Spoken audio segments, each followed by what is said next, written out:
Shalom, puji Tuhan, apa kabar semuanya? Luar biasa, mari kita berdoa. Bapa kami dalam sorga, sungguh kami bersyukur dalam ibadah kami sore ini. Kembali kami boleh mendengarkan firman-Mu. Biar Engkau ambil bagian, waktu kami adalah waktu yang indah, di mana Engkau berbicara, memberikan dorongan, peneguhan pada setiap kami, agar kami semakin mengerti hakikat keberadaan kami, untuk apa kami ada di gereja, dan bagaimana kami bersikap dalam gereja. Pakai hamba-Mu, dalam urapan Roh Kudus kami serahkan sepenuhnya pemberitaan firman-Mu ini. Terima kasih, kami bersyukur dan kami berdoa dalam nama-Mu Tuhan Yesus Kristus. Haleluya. Amin.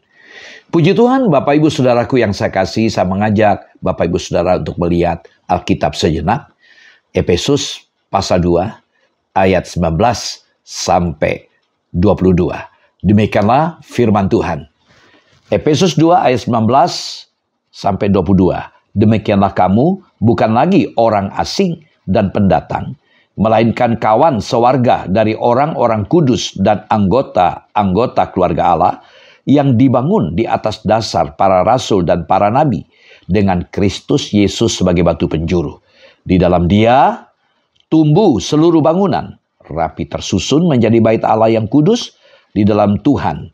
Di dalam Dia kamu juga turut dibangunkan menjadi tempat kediaman Allah di dalam Roh. Demikianlah sabda Tuhan. Berbahagia yang membaca, mendengarkan, serta memelihara dan melakukan firman Tuhan. Puji Tuhan. Haleluya. Nah, saudara, kita belajar hari ini gerejaku, rumahku, dan komunitasku. Satu gambaran yang menarik yang perlu kita pikirkan sejenak. Bisa jadi kita ada seperti gambar ini, di mana kita ada di gereja, namun kita merasa tidak menemukan komunitas kita. Artinya sendirian di tengah keramaian. Banyak orang, tapi kita merasa sendiri. Saudara, kesepian itu bukan ketika saudara sedang sendiri, tapi saat saudara di tengah-tengah keramaian. Tapi saudara melihat orang-orang yang ada di situ enggak mengerti tentang saudara. Tidak ada perhatian, tidak ada kebersamaan, saudara merasa asing.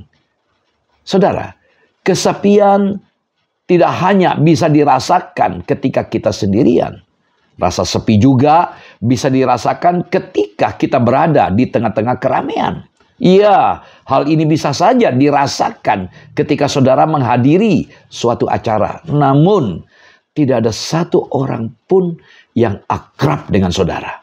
Sehingga saudara merasa sendirian, meskipun dalam situasi yang begitu ramai.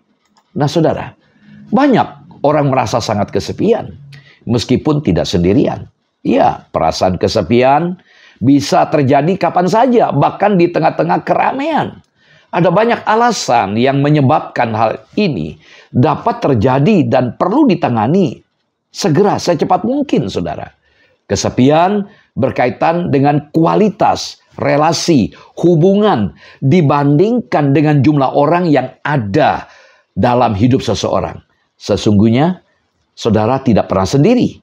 Selamanya, saudara terhubung dengan semua orang. Jadi, kalau kita punya relasi, kita punya hubungan, kita tidak pernah sendiri. Nah, kalau kita hubungkan dengan gereja, bagaimana saudara? Saudara sudah menemukan komunitas di gereja? Atau saudara merasa asing dan merasa sendiri? Ya saudara, karena itu konsep dalam kita bergereja, cara kita memandang.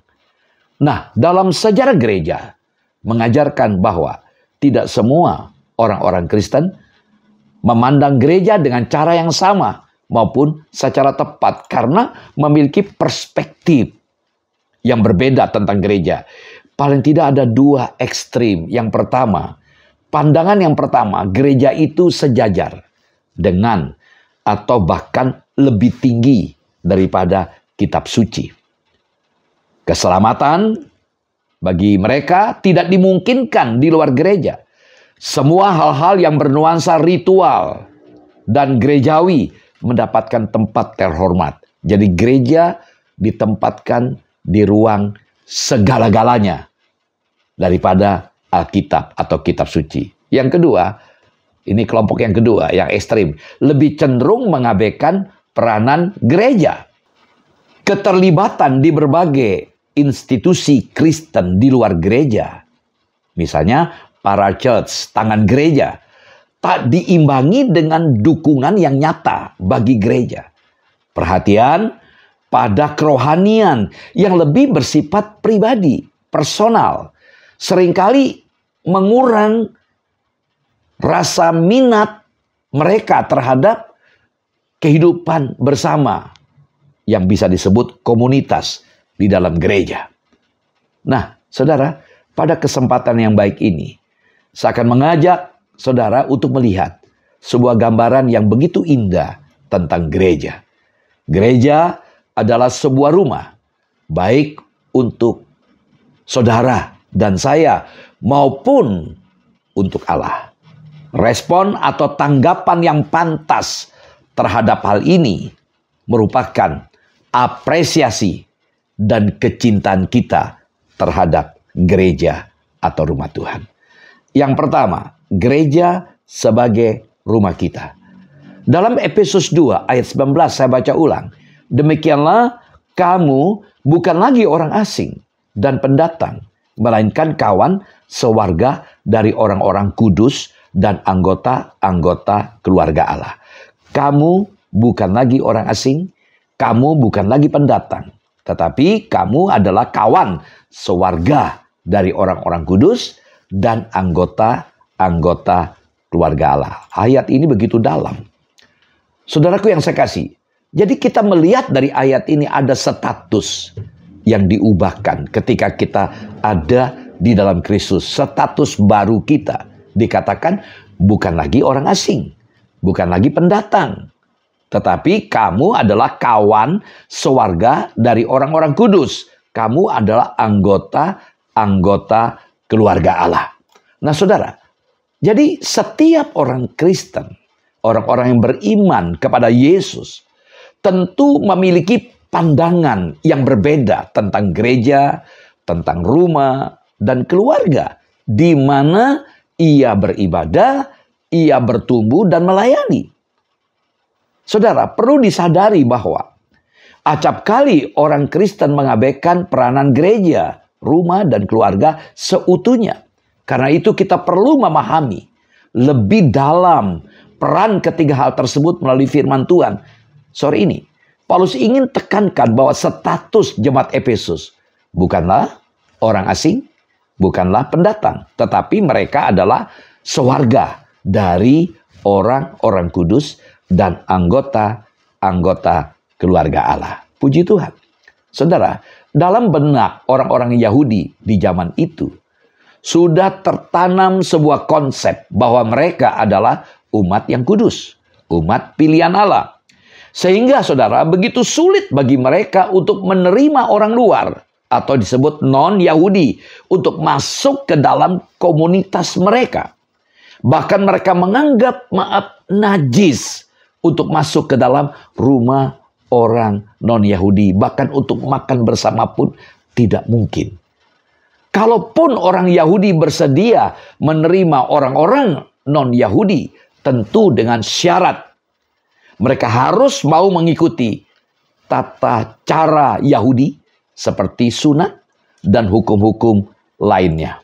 Saudara, mari kita cermati sedikit Efesus 2 ayat 11 sampai 18. Setelah saya membaca ayat ini, saya tidak perlu lagi membaca ulang. Kita coba merenungkan apa yang kita baca ini. Efesus 2 ayat 11 sampai 18. Demikian firman Tuhan. Karena itu ingatlah bahwa dahulu kamu sebagai orang-orang bukan Yahudi menurut daging, yang disebut orang-orang tak bersunat oleh mereka yang menamakan dirinya sunat, yaitu sunat lahiriah yang dikerjakan oleh tangan manusia, bahwa waktu itu kamu tanpa Kristus, tidak termasuk kewargaan Israel, dan tidak mendapat bagian dalam ketentuan-ketentuan yang dijanjikan, tanpa pengharapan dan tanpa Allah di dalam dunia. Tetapi sekarang di dalam Kristus Yesus, kamu yang dahulu jauh sudah menjadi dekat oleh darah Kristus. Karena dialah damai sejahtera kita yang telah mempersatukan kedua pihak dan yang telah merobohkan tembok pemisah, yaitu perseteruan. Sebab dengan matinya sebagai manusia, ia telah membatalkan hukum Taurat dengan segala perintah dan ketentuannya untuk menciptakan keduanya menjadi satu manusia baru di dalam dirinya. Dan dengan itu mengadakan damai sejahtera dan untuk memperdamaikan keduanya di dalam satu tubuh dengan Allah oleh salib. Dengan melenyapkan perseteruan pada salib itu, ia datang dan memberitakan damai sejahtera kepada kamu yang jauh dan damai sejahtera kepada mereka yang dekat. Karena oleh dia, kita kedua pihak dalam satu roh beroleh jalan masuk kepada Bapa. Amin. Dari ayat ini kita melihat ada perubahan status atau identitas yang terjadi ketika kita ada di dalam Kristus. Bangsa-bangsa non-Yahudi yang dahulu jauh dan terpisah sekarang sudah menjadi dekat.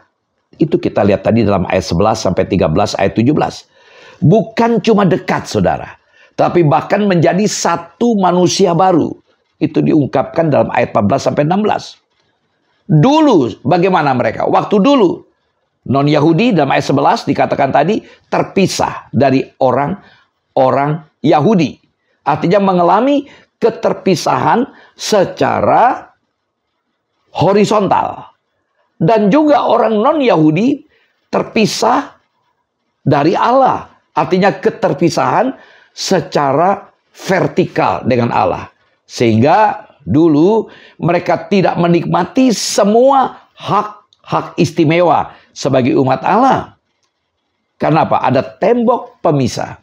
Ada tembok pemisah dan perseteruan dengan Allah. Nah, itu kita lihat tadi. Nah, saudara yang saya kasih. Jadi non-Yahudi itu di samping mereka mengalami keterpisahan secara horizontal dengan orang non-Yahudi, mereka mengalami keterpisahan pada relasi secara vertikal dengan Allah. Dikatakan tadi, hidup tanpa Kristus, hidup tanpa Allah.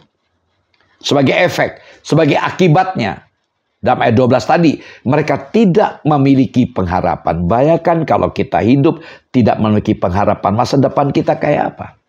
Akibat yang kedua, ada perseteruan mereka dengan Allah. Itu diungkapkan ayat 16. Tapi luar biasa. Hidup mereka tanpa Kristus, tanpa Allah. Mereka tidak punya pengharapan. Mereka berseteru dengan Allah, namun karena kasih Allah. Allah menyatakan kasih-Nya, mengutus Yesus datang ke dalam dunia ini.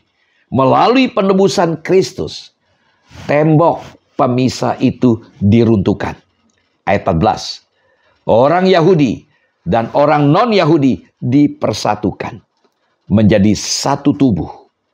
Sehingga mereka menikmati perdamaian dengan Allah. Itu diungkapkan di ayat 16 dan ayat 18. Saudara, keintiman yang dihasilkan melalui pengorbanan Yesus, melalui darah Kristus juga menciptakan kesatuan. Kalau kita lihat ayat 14, dikatakan yang telah mempersatukan kedua pihak. Dalam teks Yunani, yang menjadikan keduanya satu. Ayat 15, satu manusia baru. Ayat 16, satu tubuh. Ayat 18, di dalam satu roh. 4 kali dikatakan tentang satu. Dari kesatuan ini dikatakan Tuhan memberikan kedamaian. Dari kata Irene, ayat 15 dan ayat 17. Kata Irene dalam bahasa Yunani bukan sekadar berarti tidak ada keributan, tidak ada perang. Seperti konsep orang-orang Romawi tentang kedamaian. Melainkan di sini kata Irene itu merujuk kepada persatuan yang intim. Luar biasa. Nah, saudara, kalau kita melihat orang Yahudi, bagaimana mereka bersikap terhadap orang lain. Wow, orang-orang Yahudi menganggap dirinya jauh lebih baik daripada bangsa-bangsa lain. Ada 3 alasan kenapa mereka bangga. Pertama, mereka membanggakan diri mereka sebagai kaum yang bersunat. Saudara bisa bandingkan dalam Galatia 6 ayat 12. Menyombongkan diri, membanggakan diri. Tadi dalam Efesus 2 ayat 11 sudah kita baca. Nah, sehingga mereka melihat atau memandang orang-orang non-Yahudi sebagai orang kafir, yang disebut sebagai orang-orang yang tidak bersunat. Nah, istilah sunat itu adalah tanda lahiriah. Namun artinya dalam Efesus 2 ayat 11 itu menunjukkan bahwa ia tidak mementingkan sunat lahiriah, itu kata firman. Yang ia pentingkan adalah sunat hati. Tapi orang Israel begitu bangga dengan sunat lahiriah. Yang lain dianggap kafir. Yang kedua, mereka memiliki Taurat Allah sebagai pedoman hidup. Ya, yang lain tidak. Yang ketiga, mereka memiliki warisan-warisan rohani yang hebat. Kita bisa dalam Roma pasal 9 misalnya. Atau Efesus 2 ayat 12. Orang-orang kafir itu tidak termasuk kewargaan Israel. Karena apa? Karena mereka tidak mendapat bagian dalam ketentuan yang dijanjikan oleh Allah. Hanya mereka. Sehingga muncullah namanya arogansi kultural, budaya, dan spiritual kerohanian ini. Hal ini menghalangi bagaimana interaksi sosial mereka dengan orang-orang non-Yahudi dianggap kafir. Kita lihat bagaimana sikap Petrus terhadap orang kafir ketika Tuhan berikan penampakan dengan makanan haram dan tidak haram dalam Kisah 11. Dalam Galatia 2 ayat 11-14 juga diungkapkan ada perdebatan, ada sidang keributan karena masalah ini. Lalu Roma pasal 14-15. Kita melihat ada dinding pemisah antara orang kafir dengan Allah. Paulus menyebutkan bahwa orang kafir sebagai tanpa Kristus, tanpa pengharapan, tanpa Allah. Paulus juga mengatakan bahwa orang kafir jauh dari Allah. Sedangkan orang Yahudi disebut dekat. Nah, istilah jauh dan dekat sering digunakan dalam perjanjian lama. Ayat tadi yang saya sebutkan sudah kita baca. Nah, saudara, Israel disebut dekat. Kenapa? Karena Tuhan memberikan hukum-hukumnya kepada mereka. Bisa kita lihat dalam Mazmur 147 misalnya. Nah, dekat dalam Efesus 2 ayat 17 berbeda dengan dekat dalam Efesus 2 ayat 13. Sekalipun Israel disebut dekat, tapi tetap ada dinding pemisah antara mereka dengan Allah. Memang mereka adalah umat pilihan Allah, tapi akibat dosa ada keterpisahan menjadi musuh. Iya, Israel memang adalah bangsa pilihan Allah, tapi mereka menolak Yesus, sang penebus mereka. Dan menderita akibat-akibatnya. Kerajaan diambil dari mereka dan diberikan pada suatu bangsa yang akan menghasilkan buah kerajaan itu. Kita bisa lihat dalam Matius 21:43. Nah, bangsa yang baru ini disebut apa? Disebut jemaat. Dalam 1 Petrus 2 ayat 9, mereka disebut bangsa yang terpilih, bangsa yang kudus, umat kepunyaan Allah sendiri. Ya, dosa telah mencerai-beraikan umat manusia. Tetapi Tuhan Yesus Kristus mempersatukan dengan rohnya semua orang percaya tanpa menghiraukan latar belakang kebangsaan, termasuk semuanya sebagai bangsa yang kudus dengan kewargaan sorga. Luar biasa. Allah singkirkan konsep pandangan kafir dan non-kafir, Yahudi dan non-Yahudi. Ketika mereka ada dalam Kristus, mereka menjadi satu. Mari kita lihat dalam Filipi 3 ayat 20 dan 21. Filipi 3 ayat 20. Karena kewargaan kita adalah di dalam sorga. Dan dari situ juga kita menantikan Tuhan Yesus Kristus sebagai juru selamat. Ayat 21. Yang akan mengubah tubuh kita yang hina ini, sehingga serupa dengan tubuhnya yang mulia, menurut kuasanya yang dapat menaklukkan segala sesuatu kepada dirinya. Kita adalah kewargaan sorga. Nah, sebelum saya jelaskan ayat ini, ingat, tabir pemisah antara ruang suci dengan ruang maha suci dalam bait Allah. Namun orang kafir mempunyai dinding pemisah yang lebih tebal lagi, dan karena itu mereka disebut jauh. Paulus menyuruh mereka mengingat keadaan mereka yang dahulu. Dalam Efesus 2 ayat 11-12. Ini penting supaya mereka tetap rendah hati dan tetap ingat kasih Allah kepada mereka. Apa yang dilakukan oleh Tuhan Yesus? Dalam ayat 13-18 yang kita baca tadi, Paulus menjelaskan bagaimana Allah telah mendekatkan mereka dengannya, mengakrabkan, dan menjadikan mereka satu umat. Perseteruan Allah dengan mereka dan antara mereka dengan Israel telah dirobohkan. Dengan non-Israel telah dirobohkan oleh korban darah Yesus yang tercurah di kayu salib. Perseteruan telah didamaikan. Kristuslah korban damai perseteruan antara manusia dan Allah dan sesama. Itu diungkapkan tadi dalam Efesus 2:14. Tidak hanya tembok pemisah antara manusia dan Allah yang roboh, tapi tembok pemisah antara etnis Yahudi dan etnis non-Yahudi pun dihancurkan sehingga mereka menjadi satu jemaat. Ada 3 hal yang dikerjakan oleh Tuhan Yesus di atas kayu salib. Dari ayat kita baca dalam Efesus 2 ayat 15-16. Pertama, Yesus membatalkan hukum Taurat. Luar biasa. Yang kedua, Yesus menciptakan satu umat yang baru. Yang ketiga, Yesus mendamaikan etnis Yahudi dan non-Yahudi dengan Allah. Luar biasa. Nah, kembali ke ayat kita baca tadi dalam Efesus 2 ayat 19. Dari kacamata Paulus, dari perspektif Paulus, orang-orang non-Yahudi yang sudah di dalam Kristus tidak lagi sebagai orang asing maupun pendatang. Jemaat Efesus adalah kawan sewarga dari orang-orang kudus. Perhatikan dalam kata Yunani, sompolitai, ton hagion. Nah, sebutan kawan sewarga, sumpolitai, itu memiliki muatan politis sosial yang sangat kental. Kontras dengan orang asing, kata kenoi, maupun pendatang, paroikoi. Kawan sewarga dari kata sompiletai, itu sebaiknya ditafsirkan sebagai warga negara hak yang penuh.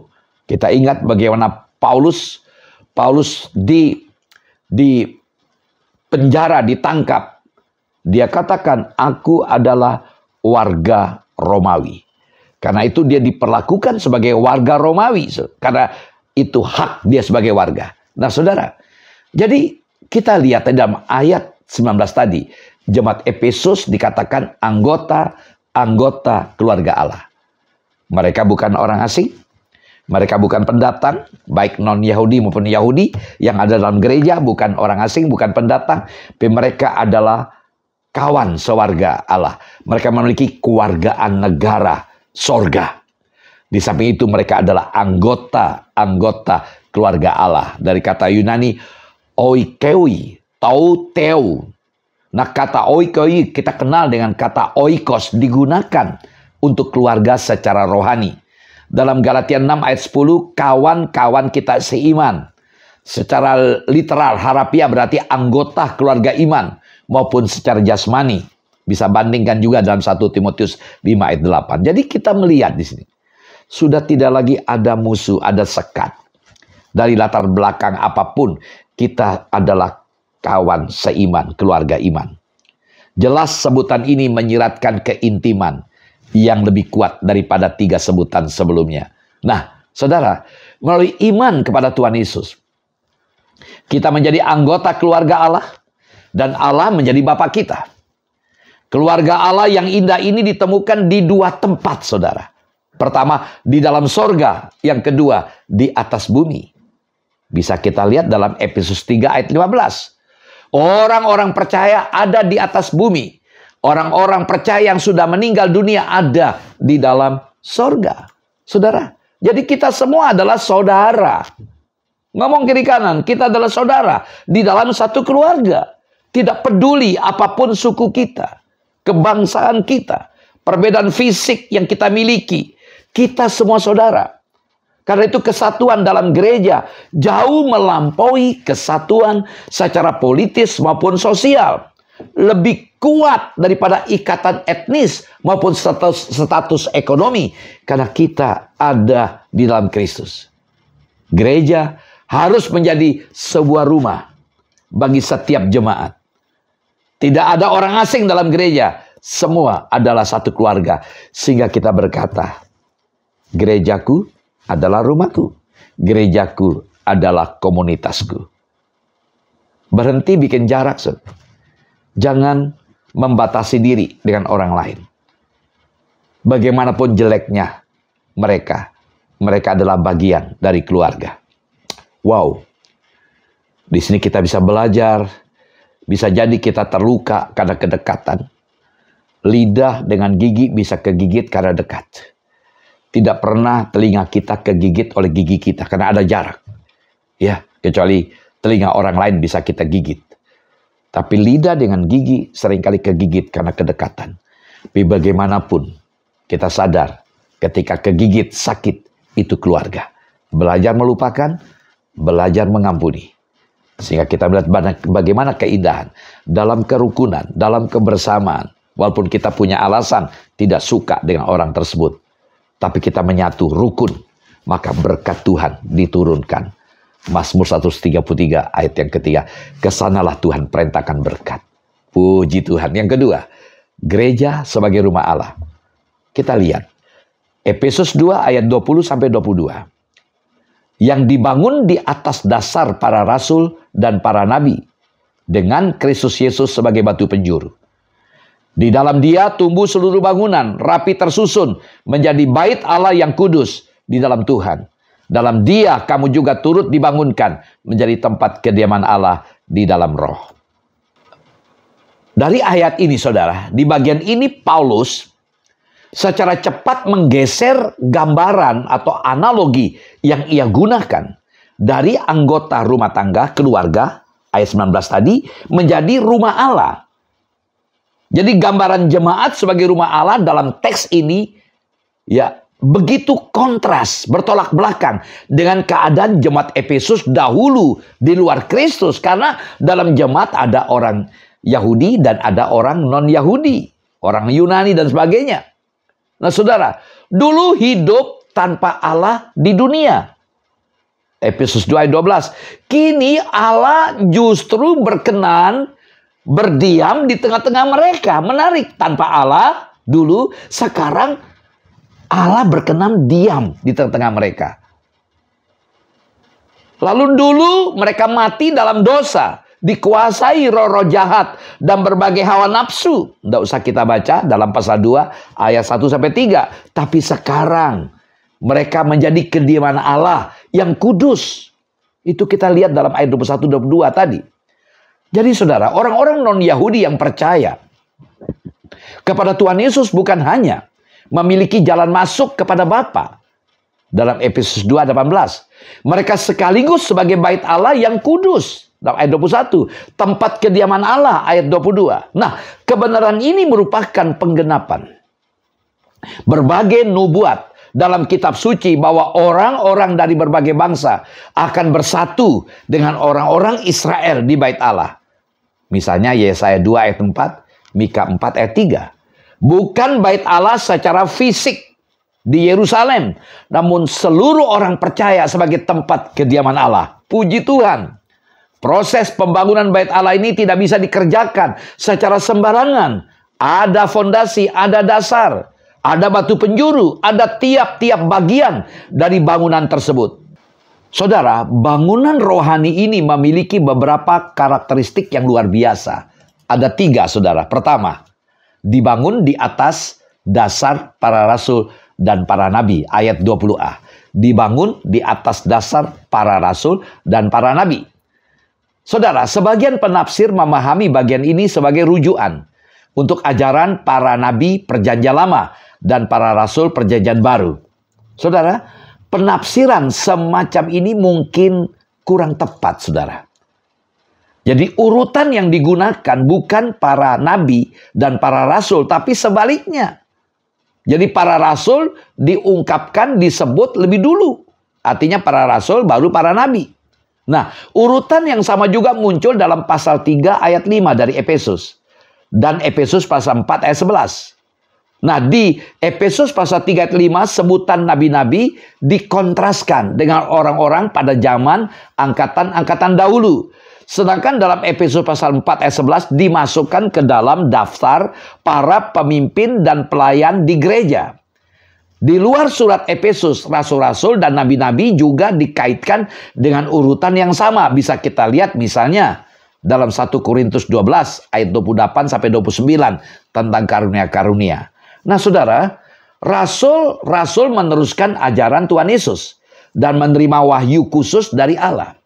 Nabi-nabi meneguhkan pengajaran itu melalui pewahyuan ilahi. Tadi saya sebut Efesus 3 ayat 5. Demikian firman Tuhan dalam Efesus 3 ayat 5. Yang pada zaman angkatan-angkatan dahulu tidak diberitakan kepada anak-anak manusia. Tapi yang sekarang dinyatakan di dalam roh kepada rasul-rasul dan nabi-nabinya yang kudus. Nah, apa yang roh nyatakan dahulu melalui rasul-rasul dan nabi-nabi sudah tercatat di dalam kitab suci. Nah, apa yang tertulis di sana tidak bisa diubahkan atau dibatalkan, saudara. Dari sisi tata bahasa, saudara, kesatuan para rasul dan para nabi terlihat sangat-sangat ditekankan. Jadi, satu artikel untuk kedua kata benda. Kata Yunaninya ton, apostolon, kai, propeton. Nah, baik urutan maupun keterkaitan ini cocok dengan urutan jawatan rohani dalam Efesus 4 ayat 11. Ada rasul-rasul, ada nabi-nabi, ada pemberita-pemberita Injil, ada gembala-gembala, dan pengajar-pengajar. Nah, jika ini diterima, maka prasa yang kita baca tadi dalam ayat 20a, dibangun di atas dasar para rasul dan para nabi. Ini merujuk kepada pengajaran normatif para rasul yang bersumber dari wahyu Allah. Sama seperti sebuah fondasi, tidak mungkin diubah tanpa menggoncangkan seluruh bangunan. Demikian pula gereja harus tetap didirikan di atas kitab suci firman Tuhan. Jadi saudara, apa yang diajarkan oleh Paulus dalam Efesus 2 ayat 20a ini bersumber dari ajaran Tuhan Yesus sendiri.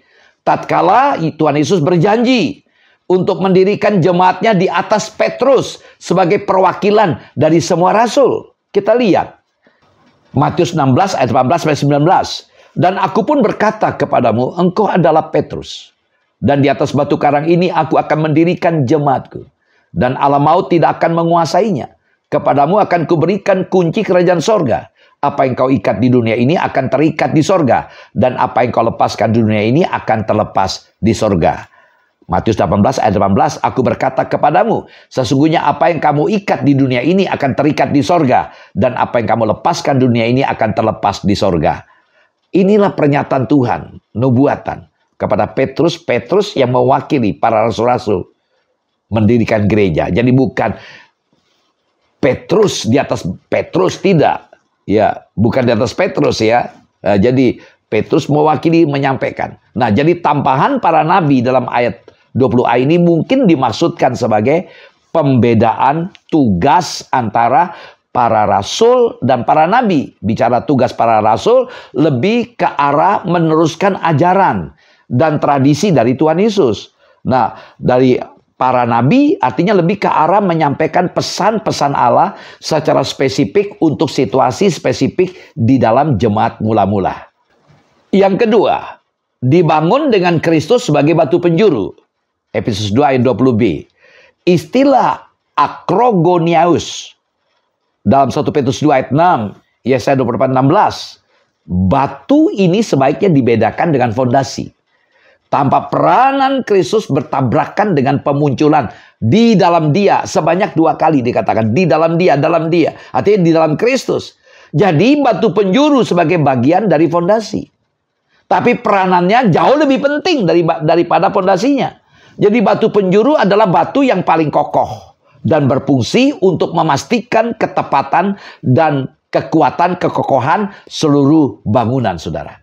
Nah, ya memang kalau kita melihat ada penafsiran begini. Sebagian orang menafsirkan batu penjuru adalah batu yang diletakkan di bagian atas bangunan dan berfungsi untuk mengikat semua penjuru supaya kuat, kokoh, dan lurus. Nah, tafsiran ini tidak sesuai dengan konteks dalam Efesus 2 ayat 20-22. Saya katakan tadi di dalam dia, dalam dia.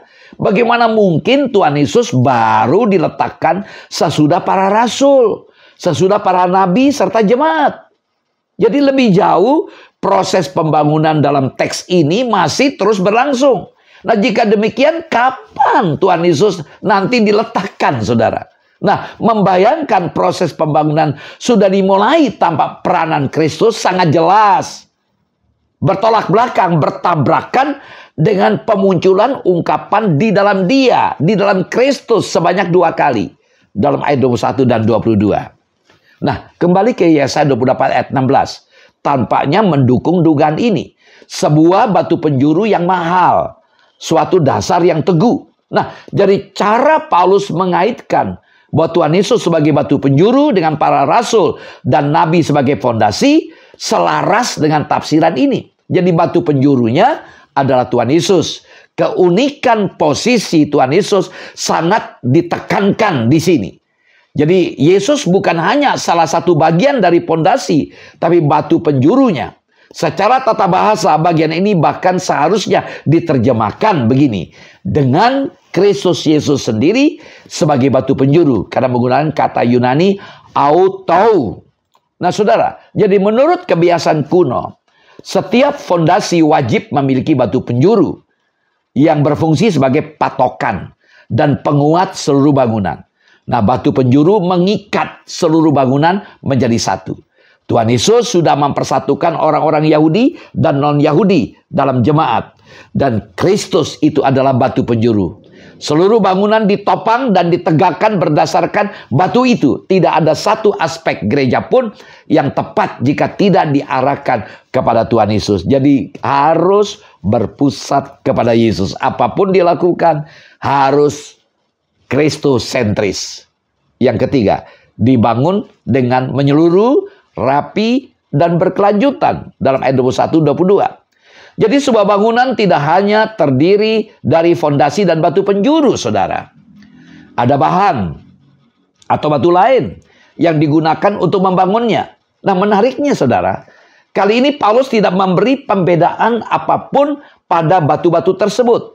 Semua sama, baik Yahudi yang sudah menjadi Kristen maupun orang percaya dari etnis lain non-Yahudi, sama-sama digunakan dalam pembangunan Bait Allah. Jadi tidak ada pembedaan.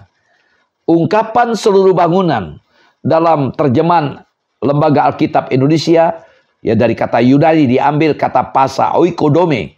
Artinya semua orang percaya berkumpul di suatu tempat menjadi satu bangunan rohani. Tidak boleh ada satu anggota yang tidak ambil bagian. Semua harus berperan. Nah, keragaman memang kita akui seringkali menghasilkan kerumitan dan kekacauan. Tidaklah demikian halnya dengan gereja sebagai rumah Allah. Dalam Kristus Yesus semua bagian disusun secara rapi dari kata Yunani sunarmolo geomai.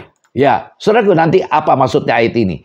Nah, kita lihat sebentar. Efesus 4 ayat 16. Daripadanya lah seluruh tubuh yang rapi tersusun dan diikat menjadi satu oleh pelayanan semua bagiannya sesuai dengan kadar pekerjaan tiap-tiap anggota, menerima pertumbuhannya dan membangun dirinya dalam kasih. Perhatikan, kata dasar yang sama juga muncul dalam ayat kita baca tadi, Efesus 4:16, dan juga dikaitkan dengan pembangunan di dalam Kristus. Nah, artinya kesatuan dalam Kristus harus menjadi alasan yang kuat bagi kesatuan gereja. Jauh lebih kokoh daripada keragaman yang ada maupun kesatuan yang diciptakan oleh faktor-faktor lain. Nah, saudara, ini hal yang luar biasa. Biarlah kita betul-betul menyadari kita yang aneka ragam, tapi Tuhan tempat kita sama, kita ambil bagian. Semua ikut berperan. Saudara, pondasi dan batu penjuru sudah diletakkan. Tolong camkan ini. Pondasi dan batu penjuru sudah diletakkan. Ingat, pondasi diletakkan oleh siapa? Oleh para rasul, para nabi. Batu penjuru oleh Tuhan Yesus. Nah, saudara, pembangunan sedang berlangsung. Dan proses ini akan terus berlangsung. Ya, setiap bagian akan terus dirapikan. Nah, kata Yunani present participe. Sunarmologomene. Jemaat akan terus, kadang bentuk present, terus menerus bertumbuh. Ya, present indikatif, ya, dari kata Yunani aukwei, menjadi bait yang kudus dalam Kristus. Mereka akan terus menerus turut dibangunkan menjadi kediaman Allah. Puji Tuhan. Nah, saudara, dengan semua hal yang Tuhan Yesus telah, sedang, dan akan terus lakukan untuk jemaatnya, namun sangat-sangat disayangkan, Jika sebagian orang-orang Kristen tidak mau secara aktif terlibat dalam proses pembangunan rumah Tuhan. Saudara, gereja bukan tempat konser. Ya, seringkali memang gereja seperti entertain. Gereja bukan tempat konser.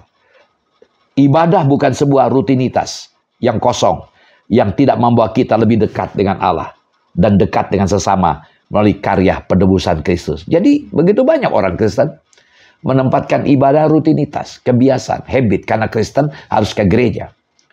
Sesungguhnya, ibadah itu membawa kita lebih dekat dengan Allah, dekat dengan sesama. Sehingga kita merasa gerejaku, rumahku, komunitasku, dan kita sadar gereja rumah Allah, dan kita saling menghargai sebagai keluarga. Ibadah menumbuhkan kita. Persekutuan di antara orang-orang percaya adalah bait Allah yang sesungguhnya. 1 Korintus 3, 16, 17. Tidak tahukah kamu bahwa tubuhmu adalah bait Allah? Cintailah ibadah, saudara. Cintailah persekutuan dengan sesama orang Kristen. Jangan bikin jarak. Kita satu, kita keluarga. Tuhan Yesus memberkati. Mari kita berdoa. Bapa, terima kasih. Kalau kembali Engkau ingatkan kami yang berbeda, namun Engkau satukan. Kami yang dulunya jauh dari Engkau, namun sekarang menjadi dekat. Kami sadar, kami harus ambil bagian dalam membangun tubuh Kristus. Biarlah kami terus berkarya dalam segala kegiatan ibadah kami, dalam pelayanan kami. Terima kasih buat firman-Mu, kami bersyukur dan kami berdoa dalam nama-Mu Tuhan Yesus. Haleluya. Amin. Shalom, sampai jumpa lagi. Tuhan Yesus memberkati.